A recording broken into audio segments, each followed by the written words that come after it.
Saya tuh bertemu banyak orang yang Ya, terkadang punya pengalaman ketika melihat binatang tertentu gitu Pak Wayan. ya, Dia langsung bisa, nggak tahu ya itu pakai apa namanya, saya nggak tahu. Apakah Pak Wayan pernah mengalami hal yang sama juga gitu. Jadi setiap binatang pun dia juga reinkarnasi dari kehidupan-kehidupan sebelumnya gitu. Nah, ada nggak pengalaman seperti itu Pak dalam konteks binatang? Ini sebenarnya adalah perjalanan manusia di masa lalu gitu. Nah, setelah kemudian misal nih, kita kan sama-sama nggak tahu gitu. Artinya ya, tuh saya juga belum pernah mati gitu ya, ya. Atau mungkin dulu pernah gitu ya. ya, Tapi minimal dengan tahu seperti ini tuh kita tuh mau apa-apa tuh ada remnya gitu loh. ya, Iya, kita tuh hmm, lebih waspada gitu loh. ya, Ada hukum semesta yang sangat presisi gitu. ya. Nah, ada nggak Pak pengalaman seperti Dalam itu? konsep reinkarnasi, Mas Hendra, kalau ada roh-roh hewan yang mulai mengalami peningkatan reinkarnasi ke dalam tubuh manusia, maka mungkin dia masih akan membawa perilaku-perilaku hewaninya ke dalam tubuh manusia itu. Sebaliknya, kalau ada roh manusia yang sudah cukup lama ada dalam kehidupan manusia, turun reinkarnasi ke dalam tubuh hewan, maka pasti sisa-sisa sifat manusiawinya ada. Nah, kita bisa melihat itu, Mas Hendra. Misalnya ini ada saya pernah nonton seekor macan tutul, dia memakan induk babon. Induk babon itu mati. Induknya sendiri? Induknya mati, induk babonnya mati. Oke. Terus tersisa anak babonnya masih kecil, bayi. Ha.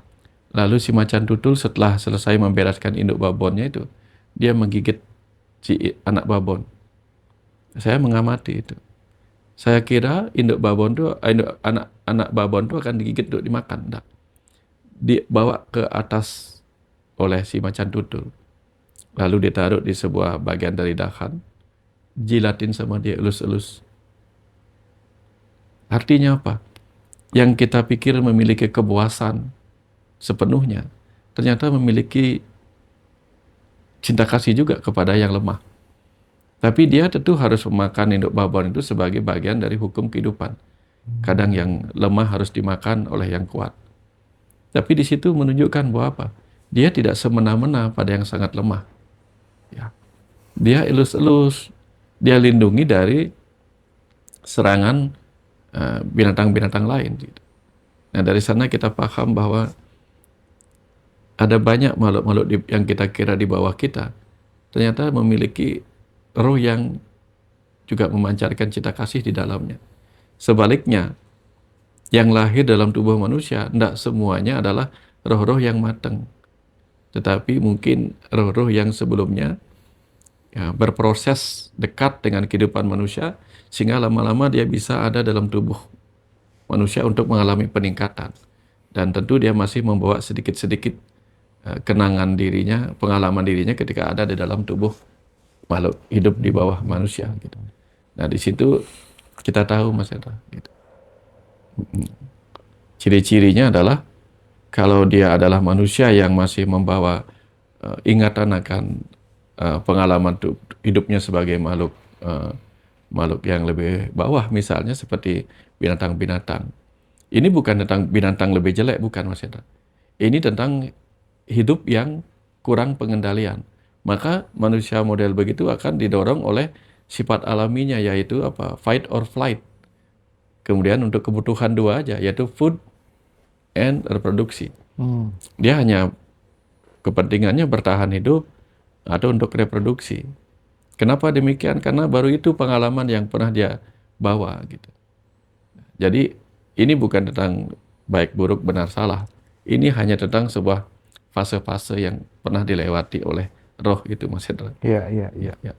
Oke, Pak, kembali soal aliran tadi ya, Pak Wayan ya. Ya, Ini penting ya, pertanyaan tentang kematian tuh sebenarnya kan di buku Saat Semesta Bicara kan kehidupan dan kematian itu kan diungkap juga kan. ya, ya, Siapa aku, siapa ya. engkau, semuanya kan Hmm, diungkap. Dan tuh ya, bener-bener kayak kita itu hmm, bener-bener merasa kita yang teraliri gitu ya. ya, Kita di situ dipanggil ya, dengan ya, sebutan Nah, nak gitu ya. Itu mm, memang dari sananya begitu atau diubah pawayan gitu? enggak. Saya nggak berani mengubah Mas Hendra. Bahkan ketika saya kirim bukunya itu diterbitkan yang pertama kali, buku pertama, cetakan pertama itu nggak diubah.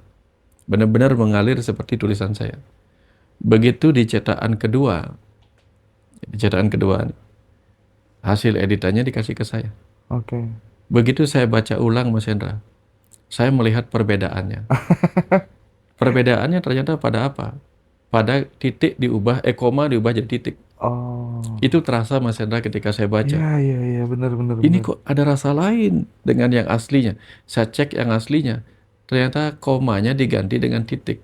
Karena dia Hmm. maunya untuk memperpendek kalimat-kalimat gitu. Iya, iya, iya, iya. Langsung berubah makna. Ketika kata tetapi, namun diganti dengan tetapi. Nggak bisa. Walaupun memang benar. Namun, setelah titik harus namun. Iya. Ketika koma harus tetapi. Tapi pada saat dia mengalir itu dia nggak memakai kata tetapi, dia memakai kata namun gitu. Itu Mas Hendra. Dan ketika dia memanggil sebutan nak itu pun saya langsung menangis waktu itu Ya Mas Hendra. Allah, iya, iya, iya. Iya, iya, betul Pak, betul Pak. Nangis saya waktu Kita itu. kita pun yang baca Saya pun sama. Semua teman-teman saya, teman iya, dekat ya, mm, mm, mm. yang membaca pun Iya, merasakan hal sama. Membaca sambil berlinang air mata. iya. Saya menulisnya berinang air mata Mas Hendra. Makanya, Waktu itu, wah, gitu. Benar-benar saya itu. buat teman-teman Mm, yang belum baca Saat Semesta Bicara, segera ya, mm, mm. segera cari bukunya. Atau itu tuh teman-teman udah disematkan nomor admin, bisa pesan di situ. Semua buku-bukunya Pawayan Mustika, mau dialog rahasia, mau Saat Semesta Bicara, atau buku-buku yang lainnya, bisa teman-teman dapatkan di Ngaji Roso. Dan teman-teman yang pengen join retret nasional Ngaji Roso nanti, tanggal 24-25 Januari, juga bisa daftar melalui nomor tersebut. Sampai sore ini masih ada 32 slot buat teman-teman yang offline. Yang online tak terbatas ya. Harganya untuk Saat Semesta Bicara 150.000 Kak. Ya, itu buat teman-teman yang live TikTok ya. Oke, tadi ya seperti yang saya sampaikan tadi ya, memang di salah satu buku itu di halaman 9 kalau nggak salah. Dan dalam kebahagiaanku saat engkau mau membaca tulisan ini, biarkan aku memanggilmu dengan sebutan nak. Itulah bentuk dari kebahagiaan dan kecintaanku padamu. Aku bahagia karena kerinduanku telah engkau obati dengan percakapan hatimu saat ini bersamaku lewat tulisan ini. Aku telah hadir bagimu di sini sekarang anakku. Ayah ibu semesta sedang berbicara padamu dengan penuh kerinduan. Tapi maafkan nak, bila dengan segala kerinduanku saat ini kau seakan tidak kuberi kesempatan memotong ataupun menghentikan kata-kataku yang nanti akan terus mengalir. Sebab sepanjang waktu ini aku lebih banyak terdiam dalam lamunan doa-doamu kepadaku. Dan bukanlah sudah sekian lama aku hanya disibukkan untuk mendengarkan kata-katamu, keluhan-keluhanmu itu, hasrat dan keinginan hatimu yang meluap, tangis kesedihanmu, juga teriakan dari penderitaanmu, dan aku hanya terdiam tanpa kata. Aduh, Iya, aduh ini. iya. Seperti itu Mas Hendra. Pada saat dia mengalir itu, tiba-tiba saya seakan-akan diingatkan kembali kepada ribuan doa, jutaan doa, miliaran doa yang terdengar dari berbagai penjuru dunia atas kesedihan, rasa kehilangan dan sebagainya, dan Tuhan itu seperti tidak pernah punya kesempatan untuk menjawab. Dan tiba-tiba di malam itu seperti tangan saya ini seperti apa ya? Seperti menjadi media untuk dia bercerita apa rasa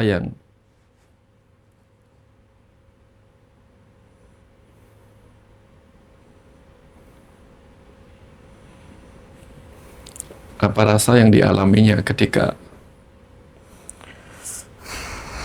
akhirnya sebuah media itu mengizinkan dia mengalirkan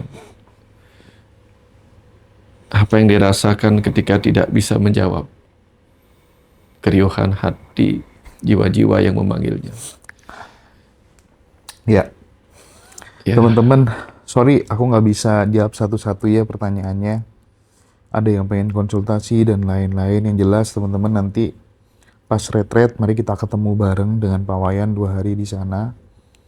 Seperti halnya Syahrir misalnya, yang duduk 15 menit dengan Cokro Aminoto, terus tiba-tiba 15 menit turun dari kereta, hidupnya berubah. Seperti kisahnya Ki Ageng Suryo Mentaram dan lain sebagainya. Dan Ngaji Roso menghadirkan guru-guru spiritual, kita ketemu offline dalam rangka untuk nyentuh vibrasinya gitu ya, supaya kita bisa menyamakan frekuensi itu gitu. Kita tahu Pak Wayan sangat tulus membersamai teman-teman. Sekali lagi mudah-mudahan, sekali lagi retret ini benar-benar kita create supaya kemudian banyak pertanyaan, kegelisahan yang selama ini dipendam teman-teman bisa terjawab semuanya di Jakarta nanti. Jadi kita akan perbanyak juga sesi praktik, sesi tanya jawab juga nanti ya buat sahabat semuanya. Pak Wayan, kita perlu break sejenak Pak ya. Wayan, kita minum dulu. Terima kasih banyak Pak Wayan, nanti kita lanjutkan lagi ya teman-teman semuanya. Terima kasih.